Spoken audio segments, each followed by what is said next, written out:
great pleasure and a profound sense of responsibility that I welcome you all to this roundtable discussion on groundwater regulation, abstraction, and water stewardship within the vibrant bounds of Lagos State. Today, we gather not just as regulators and business leaders, but as custodians of our most precious resource, water.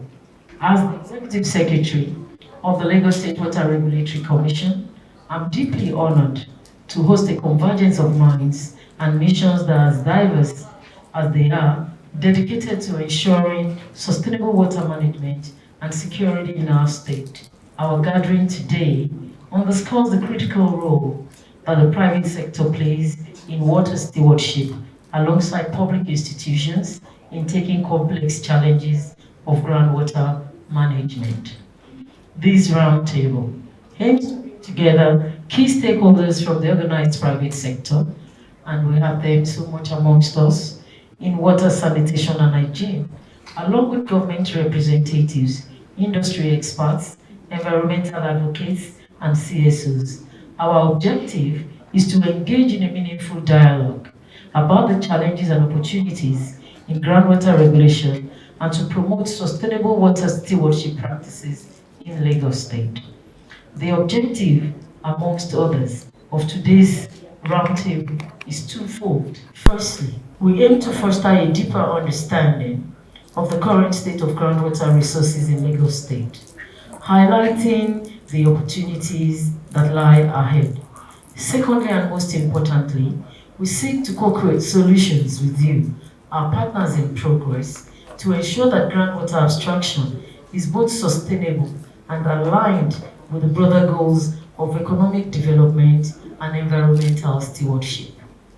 Groundwater, as we are all aware, this forms the bedrock of our water supply systems in Lagos State and supporting not just domestic and industrial activities, but also the ecological balance that sustains our environment. Groundwater serves as a critical and crucial resource for your operations too, as the business environment.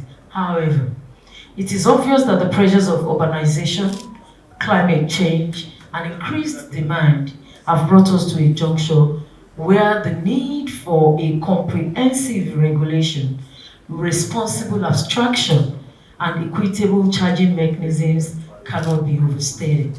Regulatory measures, including abstraction, rates, and charges, are therefore being instituted to safeguard this precious resource from over-exploitation. These are instituted to ensure that compliance with regulations is not only a legal obligation, but also a moral imperative to ensure the sustainability of the communities where you serve. We therefore urge you to review and reinforce your compliance strategies, particularly concerning groundwater abstraction, the broader implications of groundwater resource management, and align your company's strategies with best practices in environmental stewardship. By doing so, you will not only be adhering to legal standards, but also demonstrating leadership in corporate responsibility. This approach is crucial for a sustainable business growth and maintaining the trust and support of the communities within which you operate in Lagos State. We're at a critical moment in our journey towards sustainable water management in Lagos State. These decisions we make and the actions we take will have a lasting impact on the future of our state. It is therefore imperative that we work collaboratively to implement the regulatory frameworks, innovative solutions, and best practices that not only addresses the challenges at hand, but also paves the way for a water-secure future for all Lagosians in the spirit of partnership. Thank you for your commitment to this cause and for your time that you have taken to be here this. I look forward to a productive and inspiring roundtable. Thank you very much and welcome. The sustainability of groundwater abstraction, which I find it difficult to imagine how sustainable that will come. One of the things that I have found out recently is that I realize that we do not have enough monitoring wells within the state. At the last count, I think we only have maybe 2 or 3, so that's less than 10% of what is required. So talking about data, we do not have. So that's the challenge that I think we have. But the main thing we are not looking at, everybody keeps saying Lagos is sinking, but we are not looking at the correlation of boreholes with that scenario. So those are the things that I want to challenge LASWARCO with. And again, I don't want us to start making borehole abstraction as if it's a revenue generation thing. But I am very certain, especially with the management of the water sector that we have now, we have the GM of wastewater in our midst. We also have. So I am very certain that we will get there soon, very soon. But we need your cooperation. We need us to manage our ground. It's a rare resource. If you look at the geographical formation of the state, you will realize that if we tamper so much with the groundwater, we are sitting on something that is not that we cannot imagine the repercussion by the time we start. But I leave it to the experts. I leave it to the management to look at how best we can manage what we have. God has given us something, but we should not.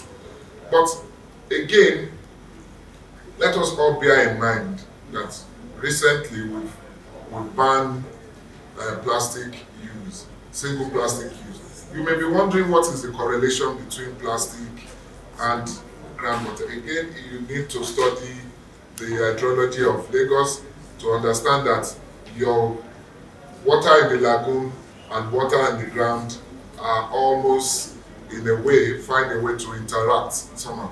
And any pollution, whether in the surface or underground, affects one another. Our lagoons now are becoming dead zones.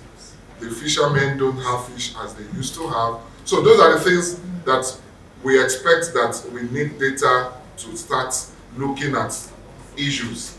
And then I am very sure that you have the backing of the Honorable Commissioner, you have the backing of everybody. Once we have that, we are ready to take that step. So I want to, well, we've had so much discussions, and we are awaiting whatever is coming up, whatever you are bringing on the table, and I can assure you that you have the full support of the ministry. What is groundwater? It's the water that is located in the saturated zone below the earth's surface. It is part of a cycle that involves movement of water below the ground surface and in the air.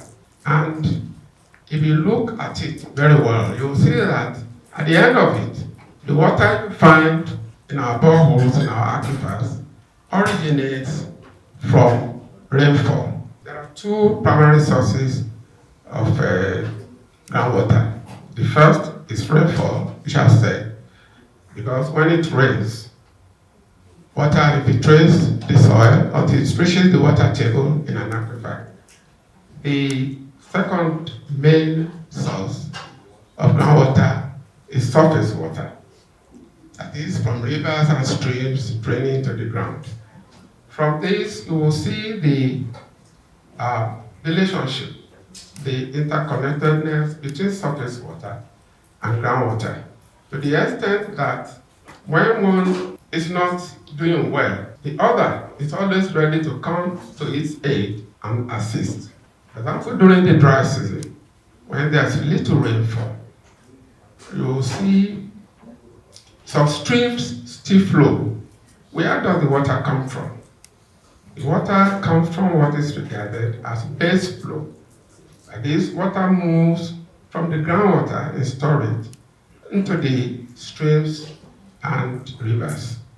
And when there's rainfall during the wet season, when you have excess rainfall, then the groundwater in the aquifers are happy, because that is the means of replenishment for them. When you are pumping water from the ground surface, you are actually making use of rainfall. And so, if you want to protect our groundwater, all the different components of the hydrology cycle should be looked at. Let us look at groundwater occurrence in Lagos State itself. As the title of my presentation indicated, Lagos State is in a sedimentary terrain. What that means is that the rock that constitutes the sedimentary terrain are a layered rock sequence that were deposited a long time ago in a basin, like a basin, and you have rocks deposited into that basin. The name of the basin is the Basin, and that coast sequence comprises of 5 sedimentary rocks: Abeokuta Formation, followed by Ewekoro Formation, Ilaro Formation, the Coastal Plain Sounds, and the Alubia deposits. Those are the places where we have to access through different means, especially through borehole drilling, in order to be able to bring water, groundwater that is stored in them to the ground surface. Next slide. Now, this also further shows the occurrence of the different sedimentary rocks in Lagos State. You will see on this slide that occurring on the ground surface in different parts of Lagos State are 2 rock types: the Coastal Plain Sound and then the alluvial deposits. The alluvial deposits are along streams and rivers. They are recent deposits. They are very loose, and because of that, they contain a lot of water. They are deposited there by rivers, gravel, and sound. The Coastal Plain Sounds to occur on the ground surface, and so it's easily accessible. Because of that, they are the most exploited rock types in Lagos State. You will see the depths of exploitation or the aquifers ranging or varying from 0 to 12 meters, 20 to 100 meters, and 130 to 160 meters, depending on where you are in Lagos State. Because they are easily accessible, they are also easily polluted. The other one that is located in the Abeokuta Formation, that is deeper, in fact, the deepest, is the least exploited because in the ranges of hundreds of meters. For example, around the Ikeja, it will be reported to be around not less than 450 meters. It is regarded as the choice of storage to exploit by those who have the means, especially the big companies, those that make use intensively of water for their activities, for their industrial activities. It's like having access or having the right to an exclusive club.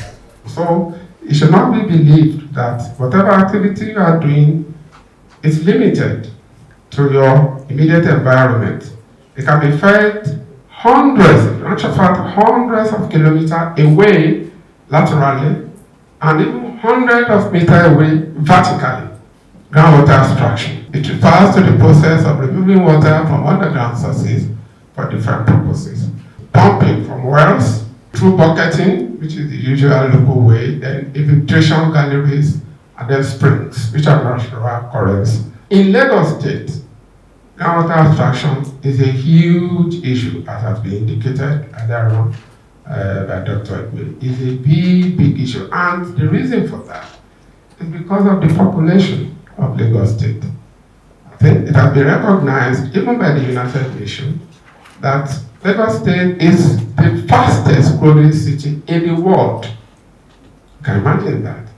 And when I was going through literature, I came across an estimate that gave Lagos State presently, the population of it, as 30 million presently.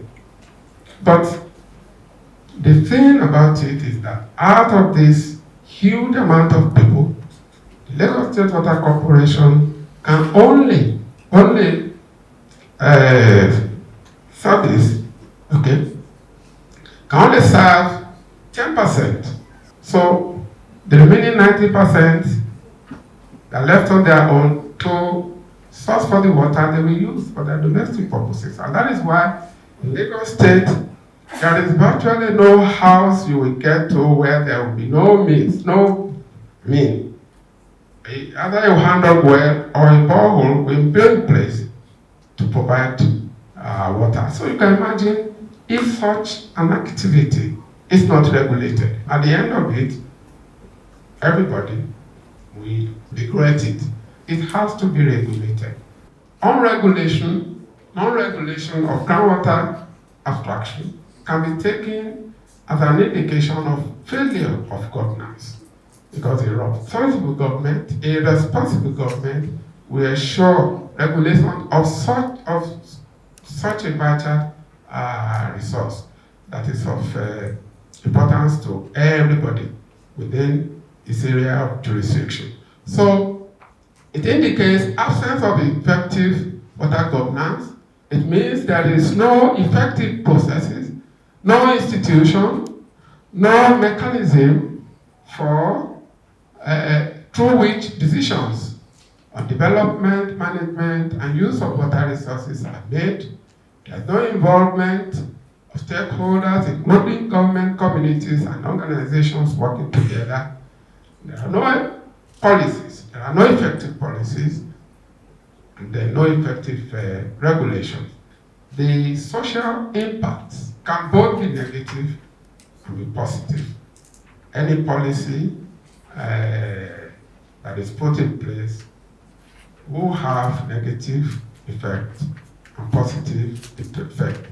The problem there may be the ability to come to agreement what constitutes negative impact. At the end of the day, it is selfishness, greed, abuse, conflicts, and a pressure breakdown of law and order that can only attend non-regulation of groundwater abstraction.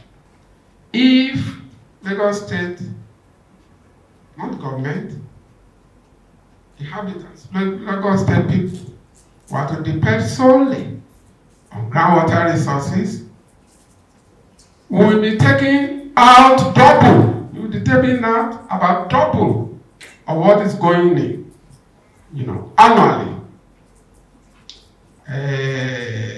You see there that 48%, that is about 50% of what the demand that is needed in Lagos State is in excess of what is going in.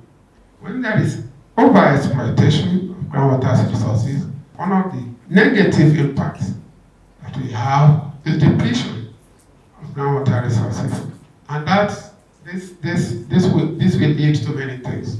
It will lead to decline in or depression of the water table, groundwater being exploited, and overexploitation taking place with quality diminishing. I would say that LASWARCO already has its job well cut out for it, because these are the issues that the Commission will have to deal with. I've been asked to speak for about 10 minutes on compliance with regulatory provisions on abstraction and drilling for environmental sustainability and corporate responsibility. The impact on the citizens and the society is obviously immense. And a report that I read some time back said that unregulated activities can actually lead to the sinking of a place like Lagos Island if it is unregulated and continues unfettered. CSOs have been the champions over the years to protect the consumer and the citizens. The fact is we are all members of the CSO community because you belong to professional groups. Even if you are a public servant, you belong to a professional body, that's a non-governmental organization, those are the CSOs. You belong to a religious body, either you're a Catholic or a Muslim or an Anglican. There's so many of them, celestial, up and down. You belong to a social club, Ikoyi club, Ikeja club, any club.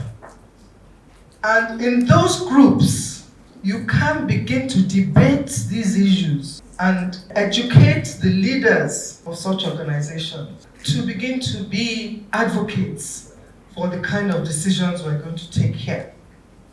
Because what we need is a synergy between the water, sanitation, environment, state, local government, and other stakeholders. We all need to be on the same page on this.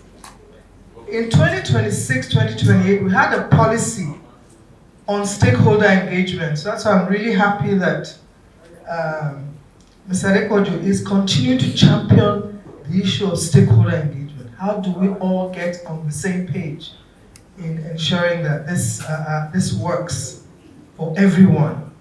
That communications and feedback systems are in place and are developed effectively.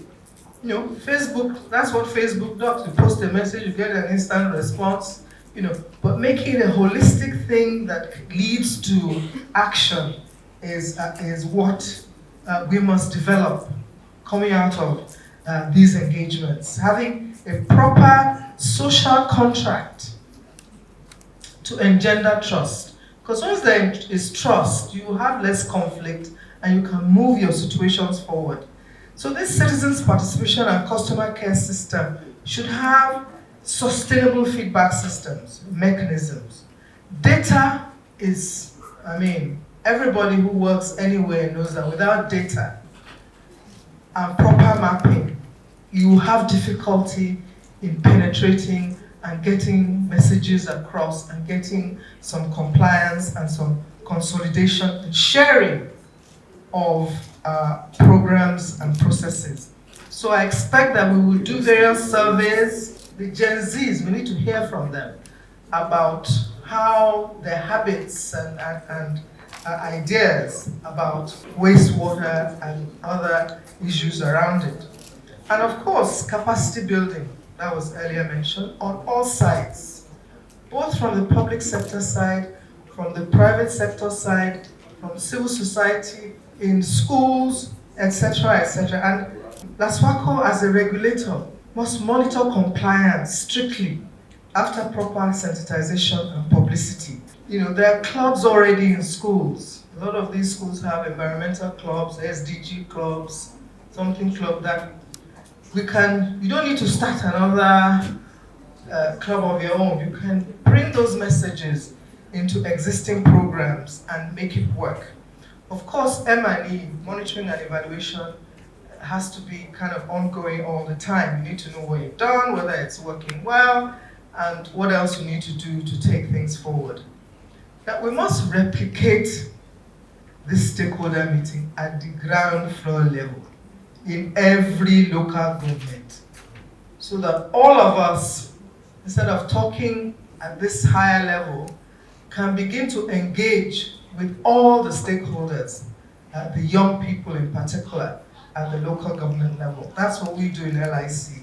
But the reality is, population will explode because Lagos is the attraction. So all of these people will come and use water. So data collection and mapping is really critical to the success of this program. So we're all together, we're all CSOs, have we agreed? Yes, whether you're religious, professional, whatever it is, you're a member of the CSO community. So let's partner. Let's partner with LASWARCO, bring those associations into the fold so that we can all move forward from talk to action. Thank you very much. The importance of sustainable groundwater management in Lagos State. Groundwater is a resource that must be protected. I want us to take that as a fact. In fact, groundwater is to Lagos what the crude oil is to the Niger Delta.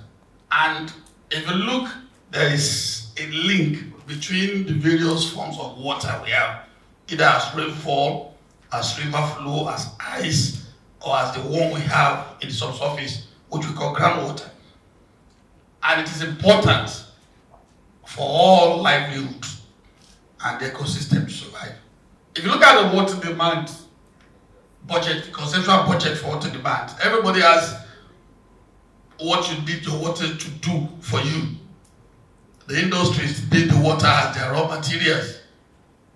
Those of us in agriculture need the water for irrigation. Those of us at home need the water for our usual domestic chores. There is a water budget, but if your water budget, like Prof mentioned earlier, exceeds your supply, there will be crisis. And it is important for us to ensure that we use this resource in such a manner that we will not run into crisis ultimately, as predicted. There are some factors that are associated with this humongous resource. The first is the factor of scarcity. Even in Lagos, where we say the state of aquatic splendor, there are some places where you cannot get to do a bowl very easily. Whereas there are some places you just scratch the surface, you are in water. It then means that this water is not evenly available as we will think. And because of this scarcity, we must use it in such a manner to make sure it is sustainable, to prevent depletion, as Paul mentioned earlier. Then pollution. There's something I quarrel with. I'm an environmental geochemist. People say Lagos is polluted. I said, by what? Because I don't like generalization. I like data. I like facts. Tell me the facts. Groundwater is susceptible to pollution. That is the basic fact. But not in all cases. Some groundwater are much more susceptible to pollution than the other. So the truth of the matter is you need to understand the groundwater system in an environment before you are able to delineate those that are polluted or those who are easily susceptible to pollution and those that are not susceptible to pollution. So it is important to put in place an effective management system to safeguard the water quality all the time. So there's a need for us to have that understanding that sometimes some of this water resource we exploit may not just be renewable. So because of all this basic background, we then need to have some regulations in place. It's important. We cannot just continue to go as if everything is okay. And compliance with those regulations, as Ms. Rasokucha has said, is very key, it's important. It's not just about the law. We must be ready to do what? To comply with those regulations. Groundwater management system that we envisage will be one that will prevent overpumping and the contamination of the aquifer. And of course, regulations are not done in a vacuum. You don't just create regulations in a vacuum. Regulations is done based on empirical data. I talk about the science behind the regulation, and I'm happy I've gone through the Lagos regulation guidelines. These are stuff based on scientific data. To do this effective groundwater management, which is vital for sustainable water resources and for a resilient future, we need to do these things. Number one, about the baseline data. Okay, so baseline data is very important. Of course, we don't need time-dependent real-time data. It's not about this data set for 50 years ago, 40 years ago. The data must be dynamic. It must be data you are getting from time to time that is time-dependent.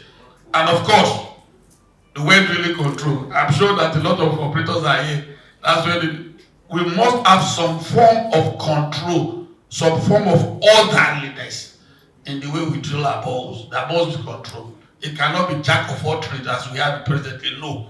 Otherwise, we're going to all be in trouble very soon. Now, the strategies are also listed. Aquifer recharge. We may not be at that level yet, but hopefully something we should be thinking about. Monitoring network, as we have said, the agency should be thinking about establishing its own monitoring network. And of course, regulation and enforcement, which has been spoken about. And this one we are doing now, public awareness. It's not about putting the laws in the book and sending out police to enforce the law. People will tell you, what are you enforcing? We don't know. This public enlightenment campaign is very key to allow people to have a buy-in into this regulation and own it because ultimately it's going to be for the use and the advantage of the citizenry. Lagos is actually very blessed with water resources, and that is why we are misbehaving. I want to use that language. By every human postulation, we are supposed to be having crisis. We don't have it yet, but we're going to have it soon. Because the water resources that we are enjoying in Lagos, apart from the fact that there are localized recharge, there are also regional recharge. Ogun State is developing at a very fast speed, and they are taking over most of the green area that are actually recharging the groundwater that we are using in Lagos. And very soon we're going to be seeing the effect in not too distant future. Because those areas where the fresh water are coming, beneath some surface to recharge our aquifer, are actually being built up by the people in Ogun State. So we're going to begin to see the effect not long. And that's why we said there is a need to put in place now a sustainable water management system. What is the effect of the abstraction of groundwater on the static water level and the quality of the water in Lagos? The vast majority of people using borehole is actually a problem. And they are ready to actually shift if an alternative is provided. That is something which I think the regulatory commission should look into. People are willing to shift, provided there is what? An alternative. Okay. The key recommendation for groundwater legislation, the laws are there. We should have this law being holistic. The second one is that we should begin to also look at ways by which we're going to address localized pollution in the state. There are areas identified already where the groundwater cannot be used. There must be a legal framework, there must be a process put in place to address this. Then the third one is important.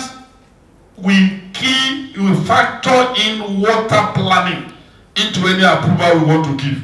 In fact, I think the Water Regulatory Commission should be a major stakeholder in approving those new development plans. Otherwise, we're going to get ourselves into deep trouble very soon. And of course, the social strengthening. I'm sure if this is done, the agency will be properly strengthened, working with the others. Concluding remarks. Number one, it cannot be business as usual. No, not at all. Concerning groundwater abstraction, it cannot be business as usual. We must do the right things in the right way. The time has come for us to rein in impunity and protect this natural resource. We must protect this natural resource. The regulations developed, as I've said, are deeply rooted in the best scientific practices, governing groundwater management globally. So we should embrace it. Regulation is made for man, not the other way around. When we see we have issues, we can tweak it here and there to ensure that this is friendly, but we must ensure that the regulation works. And of course, the foundation for sustainable management of water resources in the state is being laid by what we are doing today. The more of this we do, the better for everybody, and overall, we'll enjoy the groundwater system in Lagos. Thank you very much. I must say that this gathering is a very crucial, very important gathering. Lagos State population is actually half of Ghana and 1/4 of South Africa, Kenya, and Senegal. Do we all believe that?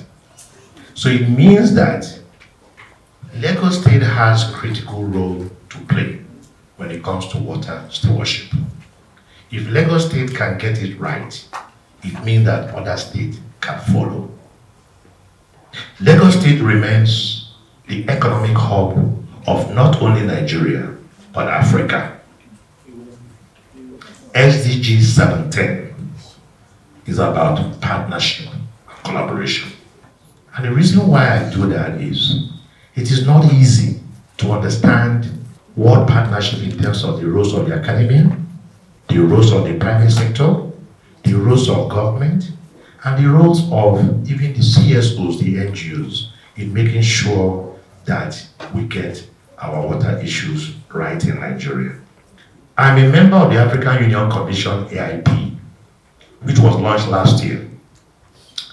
The AIP was launched by the African Union Commission to see how we can mobilize resources about 30 billion US dollars every year for the next 5 years in Africa to deal with the sustainability, financial efficiency, and other gaps in the sector in Africa.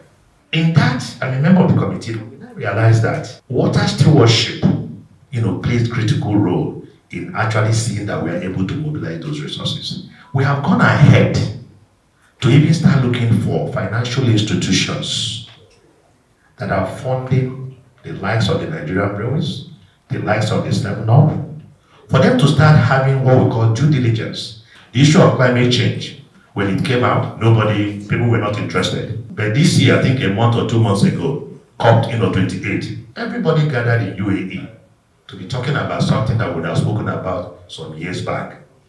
Yes, if you don't do the right thing, the government can actually generate revenue from the penalties that will actually be charged at the end of the day. And again, if you do the right thing as well, it can also go a long way in making sure that your business will just distract. Next slide, please. Implementation gaps, that we have. Governance gaps in terms of regulation and corporate governance have led to lack of cohesive compliance. But Lagos State is really on the right track. And that is why I feel that this stakeholders engagement meeting must be sustained. This is not going to be the only meeting we're going to have. Maybe we do it every quarter, and a time will come when even the private sector themselves will not come and present.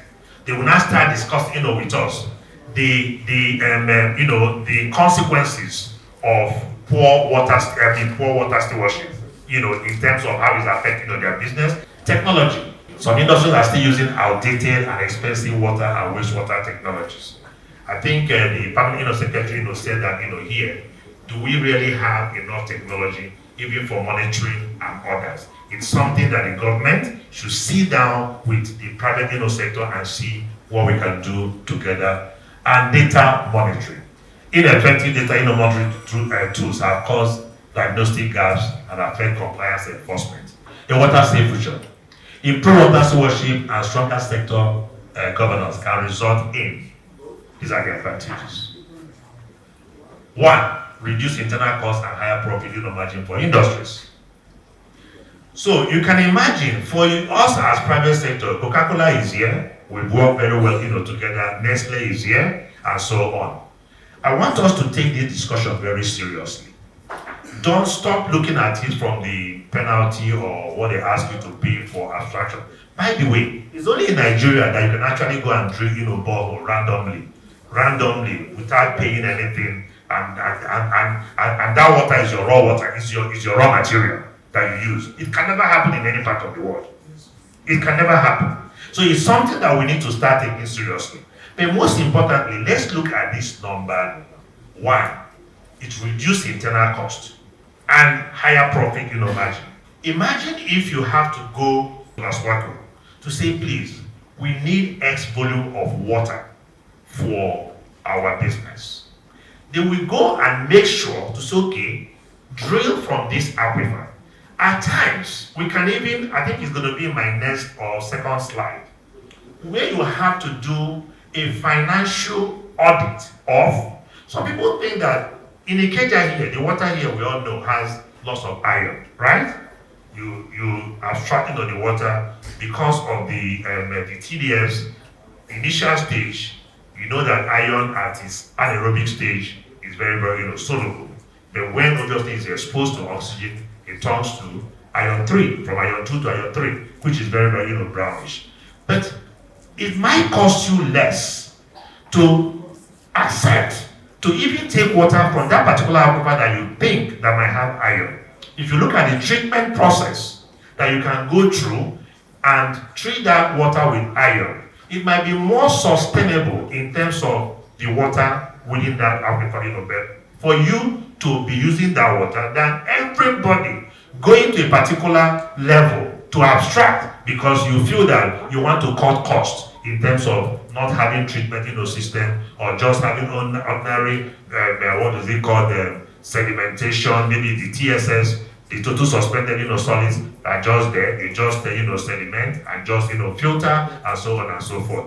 Whereas you can just add a process of oxidation that might not cost you much. But because the LASWARCO has already given you that assurance that they say they value your business, take water from this aquifer, you will be able to do your business for the next 13 years. And that is why that collaboration and that partnership is very important. It adds to your business. But at times we want to be over smart, even when we are not smart. Work with the regulatory body and make sure that your business will also move on at the end of the day. It reduces environmental burden on surrounding communities. You cannot be overburden the communities and go and give them one borehole. And now go ahead and publish it in the newspaper that you have drilled a borehole for the communities, or the community. Whereas what you are giving to them in terms of wastewater that you are not treating, because when we talk about water, it also has its own environmental aspect of it as well. So you need to make sure that whatever that you are doing in terms of best practice, that is not just, I think it was ES that said it. We also have a moral body in terms of what we do when it comes to issues around water. So of course, and either Prof says it as well, whatever that we are doing can lead to future crises if we do not manage it now. Crises that might even disrupt your business. We have seen in some areas where communities will actually start, what do they call it? Protesting that what you are doing is affecting them and so on and so forth. So we have to be mindful of that. Higher compliance level and stronger cross-sectoral collaboration. Now, if we all work together, it will be to the benefit of everyone. And that is why I said from the beginning, if there is anybody for the private sector that are here, Coca-Cola, Nigerian Breweries, Nestle, all of us here as private sector, if anybody, any organization is coming to you to say to you that the regulatory body is trying to, I don't know the best word to use, penalize you or trying to generate revenue or trying to, it's not true. Work with them, sit down with them, tell them what your challenges are, and at the end of the day, it will be most beneficial to you. Now, how do we do this? Joint efforts are keys to accelerated change, and each stakeholder has a role to play. Clean alternative and transparent monitoring systems are also key. I think the CSO, you have so much work to do in this. Every stakeholder has a responsibility. The responsibility for our community is a responsibility for everyone. It's a responsibility for the future of Lagos State. It's a responsibility for the future of Africa. If Lagos State can get it right, then Africa will get it right. And remember, imagine, based on indiscriminate abstraction of water, we have maybe shortage of water for any reason at one time or the other. It might be 10 years or 20 years from now. Then how won't it affect the economy of Lagos State, which will affect the economy of Nigeria as a whole? So we must be responsible in terms of what we do. So the government, they have their own, strengthen our deep water and wastewater regulation, adjust tariff structure and so on. And again, data reliance. We must also keep data of whatever that we are doing in terms of defaulters, penalties, and so on and so on. Introduce water due diligence. The drillers also from now can actually stop drilling if you, as a business, you have not, complied in terms of the necessary, regulation. Private sector industry, invest in better technology. On the short run, it might look expensive, but look at it from the long-term point of view. Don't say, oh, like Prof said about saltwater intrusion, brackish water, that is going to cost you so much for membrane technology. Who says so? If you don't know how to do that, go to the big boys who are using membrane technology. If you go to Saudi Arabia, most of their water treatment plant has to do with RO or desalination plants. But we're not talking about desalination plants here, because the salinity of the water is not as that high as when it's about seawater. This is brackish water that you can just use ordinary what we call brackish water membrane to treat. It's not expensive. It's not that expensive. On the short run, you will be looking at it that way. And when we get to the next slide, you will see how we can structure use financial innovation to let you know that you can sustain your business with good practices, look at it from the local point of view and not from what it will cost you today. So private sector, implement water and wastewater tracking systems. Very important. Technology is also very, very key.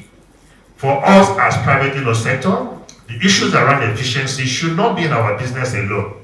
In our practice in terms of water abstraction, we should also use technology, tracking and all the rest, that even when the regulators come, let them even learn from you that you have actually acquired this technology that they will need to make their work very easy.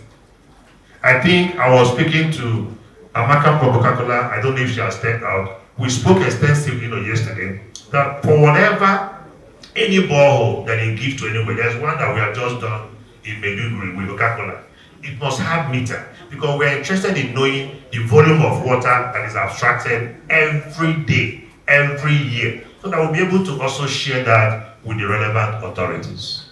Prioritize internalization of water efficiency costs as part of your financial planning. CSOs. I'll come back to the CSOs. Support with monitoring and compliance. Work with policymakers and regulators to increase data transparency. Very, very key. So it means that there must be collaboration between all stakeholders for us to make sure that we have a very strong economy. We don't do this because of what you think now is bigger than what you see. We're looking at financial innovations. We can sit down with you. We have very big organizations that can sit down with you and do a proper planning in terms of the benefits to you when you do the right thing. I've said before that the cost of inaction in Africa is about $200 million a year, and Nigeria obviously has a chunk of that. Data and technology, we have spoken about that extensively today, and it's very important that we understand the use of technology in making sure that we drive water stewardship to the highest level. There is commercial value in a country context where there are unpredictable flaws and so on. I will plead with our private sector members. Let us support the regulators. Let us see them as our friends. Let us see them as our partners. Let the CSOs come on board as much as they can. The academy as well. We are also here to support you in terms of research. I've said it before, we can sit down with the private sector to give you financial innovation framework that will support you when you do the right thing when it comes to water stewardship. It's good coming here, and I'm happy at the turnout of the various groups. And all I just want to say is welcome, and that to be successful. The only other point I want to make is the fact that the regulations which we are talking about is for the good of all of us, both the government, the people, the companies, and everybody. And one thing I really want to say, because I'm happy we have some private sector companies here, we need to have more cooperation from companies when monitoring of boreholes, groundwater data is being done. This is because most of the time, the thing with groundwater, as the professors have all said, it concerns all of us, whether you are a company or an individual. And even if you are a company like say Coca-Cola, you need data from your neighboring, from companies around you, for you to be able to know how much water you are going to get, what is going to affect your water, because you might find that the pollution in your premises might be coming from somewhere. Therefore, when studies are being made, either you are carrying them out or an organization is carrying them out, there should be access to your data, to your boreholes, for your data and for monitoring, so that eventually, because when we don't have good data collection and we cannot interpret, then when you don't have data, you cannot manage. So please, there is need for all, both individuals and companies, to cooperate. We are delighted to showcase a system and a platform that the LASWARCO is working on to ensure that all drillers' engagement is efficiently improved on by ensuring that they facilitate in their licensing and their permits and other regulations or monitoring that the Commission needs to engage on. How technology is going to improve the efficiency and also the effectiveness of all the stakeholders coming together in one platform. I introduced to you the HydroNet platform. This is a host of applications that connects every stakeholders together. For example, you have the drillers, they can easily on their own, without going through the rigorous and extensive process the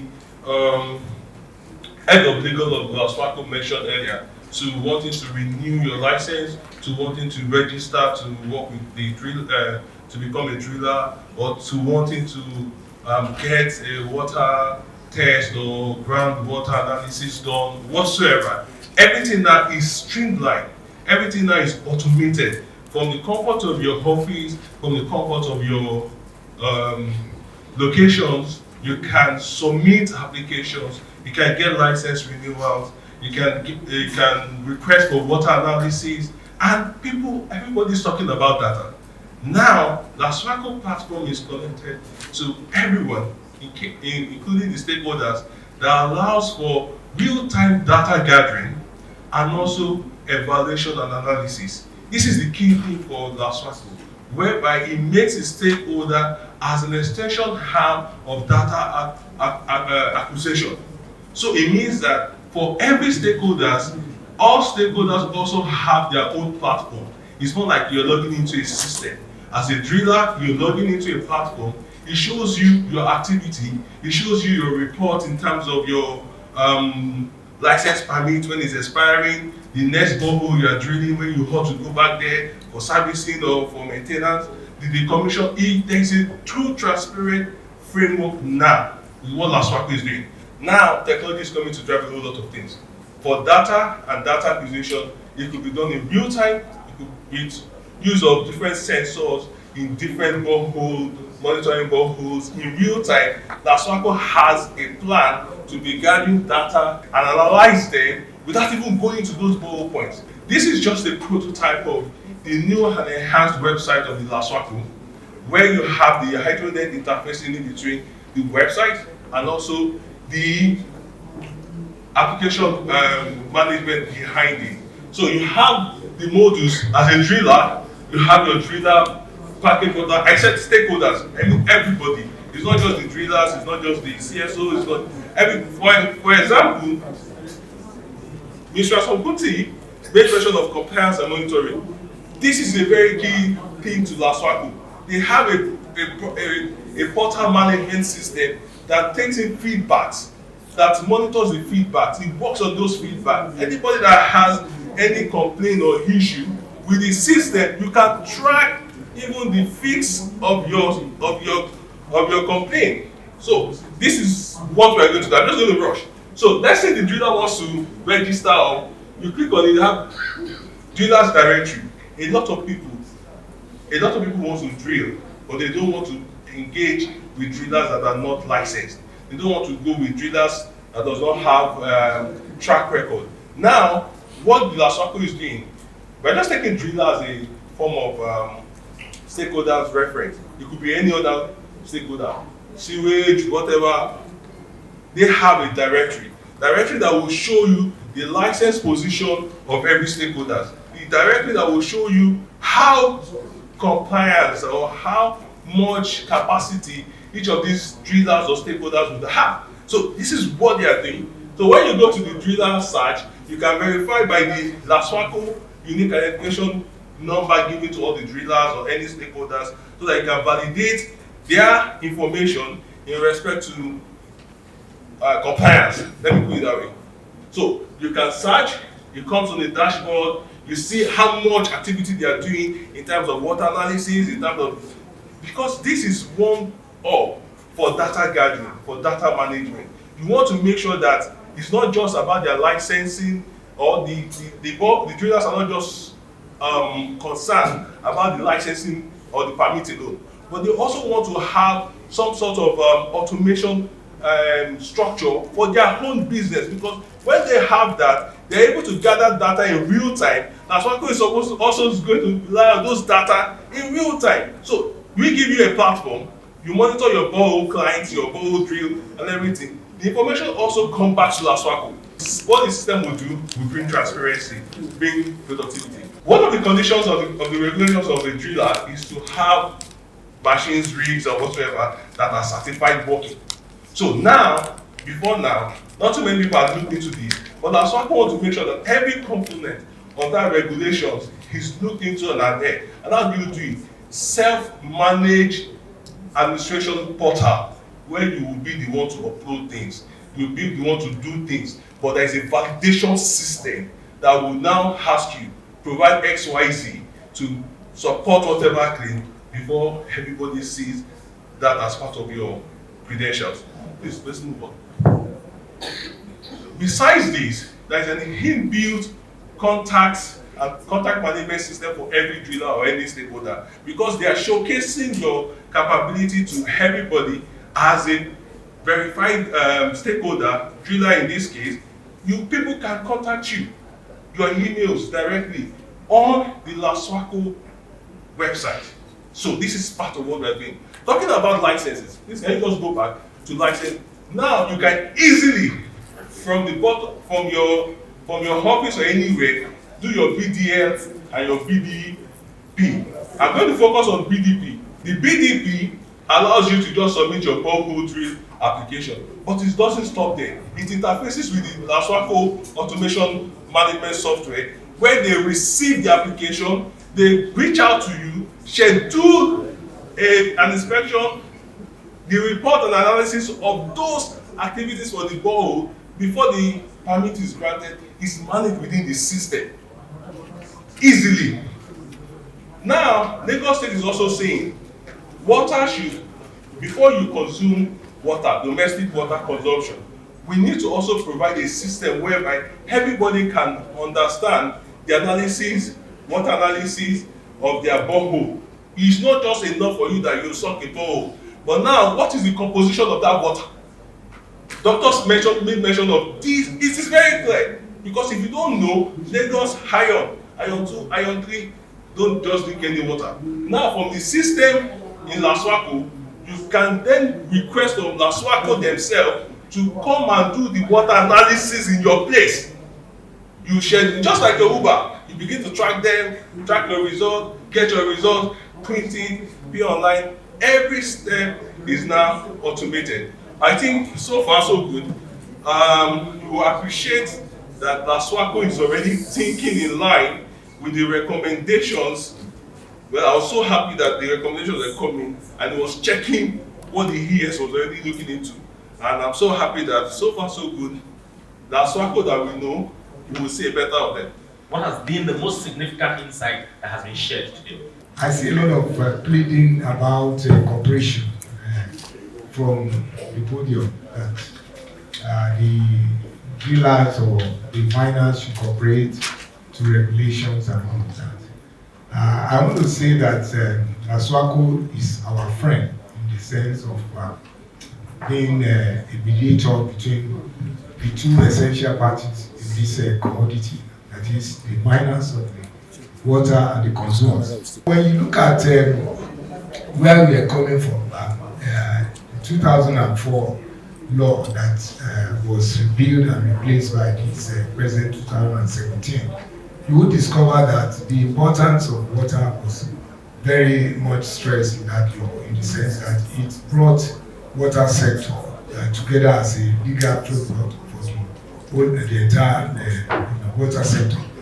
And to my mind, the 2017 law has omitted a couple of things. One of them is the issue of complaint, which the 2004 law made sure that it's enshrined in that law, because there must be feedback for people concerning complaints and issues. And it created a sold water complaint center. But this 2017 law creates a panel, which is like a complaint center too, in the chapter 14 of that law. One thing that is very key, and I think that has been said, is collaboration. And collaboration, not in the terms of pen and paper collaboration, but actually constructive collaboration. Now, when the CEO Water Mandate was launched 4 years ago in Nigeria, I can categorically tell you that getting off collaboration in terms of these are the areas that need to be identified, this is the work plan, has been not a journey in the park. But I'm also using this medium to seek collaboration because we're very much available for any sort of engagement. We are very much available to address water issues. There are lots of resources that we also offer as well when it comes to helping the private sector actually understand why water is a key factor. So one of the very one of the initiatives or tools that we have under this initiative is what we call the Water Risk Monetizer. And it is publicly available and for every institution, every organization, every company to get to take an assessment, a self-assessment, to monetize what your losses could be or you're currently experiencing when it comes to water-related issues. This meeting, today opened everybody's eyes in terms of the economic benefit of water stewardship in terms of good practices. We have also understood that it will actually increase their profits. So they have now, learned more that water stewardship is actually something that will actually impact positively. So I think what is key now is for us in the rest of the year, maybe in the next couple of months, 3 months, have this self-engagement again, and so on and so forth. I think with that, the private sector already from today, they have understood that it's key for them to come on board. The last thing that can happen, or the second one, is for the private sector to take the stage next time and actually start discussing. So we're going to either send out the flyers together. The next stakeholders engagement meeting will not be for them to teach us what they have learned in terms of the economic benefit of water stewardship to industries. Fantastic. And that, in its way already, will be able to help them to understand more and do better. Well, I think we all kind of understand, if we didn't before, that water is life. So we know that it is important, really critical, to manage the water that we are using. And one of the lessons I hope we've learned, and that CSOs can also engage with, is how do we develop a master plan? We're talking of Lagos. I know Lagos has various master plans. But where is the master plan to make sure that this water reticulation and supply is what the PubSec mentioned, and we just turn on our tap and we get the water? And where is the plan for sewage disposal, so we do not have the kind of challenges that have been mentioned? And of course, what citizens and civil society can do most effectively is help LASWARCO and other MDAs to get the citizens buy-in. Because if you want people to obey regulations and to follow regulation and guidelines, they must have a buy-in. They must see themselves as stakeholders in that implementation process. So the engagement must be holistic, from the market women to the youth groups to the chambers of commerce. We have to have a very holistic and deepen the kind of engagement that we're having, so that we're not talking to those who are already kind of know what they're doing. What should be our take home today is to see that it's a win-win situation. Regulation is very important. To some of us who are traders, you may think regulating the sector is not a big deal. But I can tell you that without regulations, which we have seen before, a lot of traders have gotten their hand bumped or probably sent to elephant. You do the ball, about a month ago, somebody did the ball at Oyedepo. Within 6 months, that boy is already pumping salt. Within 6 months. This is a ball that was well trained. If there have been that, it may be an error from one ball close by that have been defective. Because there's no data, nobody is regulating it. That has affected this. Your own is how to make sure that you drill that borehole. You got your focus bonds. Or we talk about what is happening in Kenya now. Sincerely, all these shallow aquifers in Kenya, 40 meters, like the President said, is something I witnessed recently. They are using 2 horsepower in that borehole. And lately they said they're just getting their pump, getting pumped, they've changed their pumps. It shows that the recharge is going down, it's getting low. So that aquifer, recharge cannot take 2 horsepower again. You need to reduce to 1 horsepower. These are the reasons why we need to get data. You need to know what is happening around you. You need to share data among your neighbors. To a lot of people that are using this water, we need to understand that regulating this sector is for all of us. The issue of saline intrusion and expansion, vertical and horizontal. That's the major problem Lagos is facing. That means in future, the cost of borehole in Lagos is going to be very, very, very expensive. And the private sector here, some of them are rich companies. What they are going to do is they will go down to hot water at 450 meters, which individuals cannot go. So we have to be in a situation whereby to save the public, not even the private sector, because they can go down to 400 meters. So what we are going to work on now is what are the things militating against Lagos State stewardship in water. One is that there has to be an awareness. The second one, there has to be what we call self-centers. Self-center is going to be local government, and it's going to be experienced people. The regulatory body is going to keep in a place that will be feeding them with practical information before we go into monitoring. And another issue that the Lagos State government has to upgrade what we call a hydrogeological map. Maybe the one we had before is some time ago. Because of the pollution and the contamination, there has to be a new hydrogeological map of Lagos State or contamination map to determine pollution level, sources, and costs. This has been quite engaging and enlightening. I think water stewardship is one of those subjects that is little understood in Nigeria. But engagements like this will always help us understand better and how we play a part in ensuring that we live a society and an environment that future generations can live and also enjoy. From the organized private sector, we are always willing to comply with regulations as they are made. What we always would appreciate, of course, is these kind of engagements, particularly when the regulations are being made, so that our input can be taken and we don't make rules and regulations that are inimical to the progress of certain sections of the society. I would also like to mention that LASWARCO still has its job, a lot of work to do. This really is a tip of the iceberg.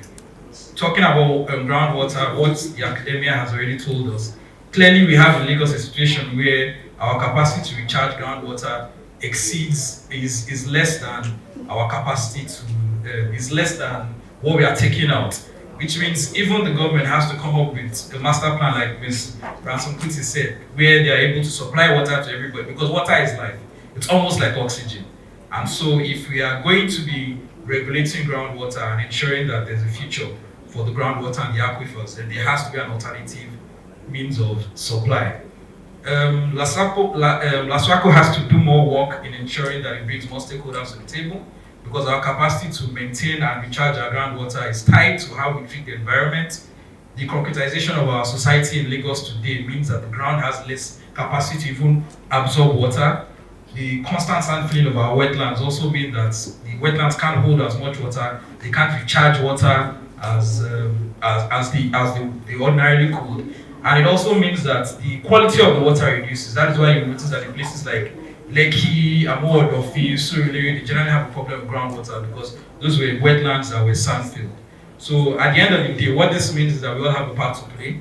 The organized private sector is responsible for about 20%, which means the informal sector also has to be factored into this conversation because they use 70% of the groundwater, or they are responsible for 70% of groundwater abstraction. So this conversation has to be deepened, it has to be taken a lot further, and I believe that with future engagements like this, at the end of the day, there will be a light at the end of the tunnel.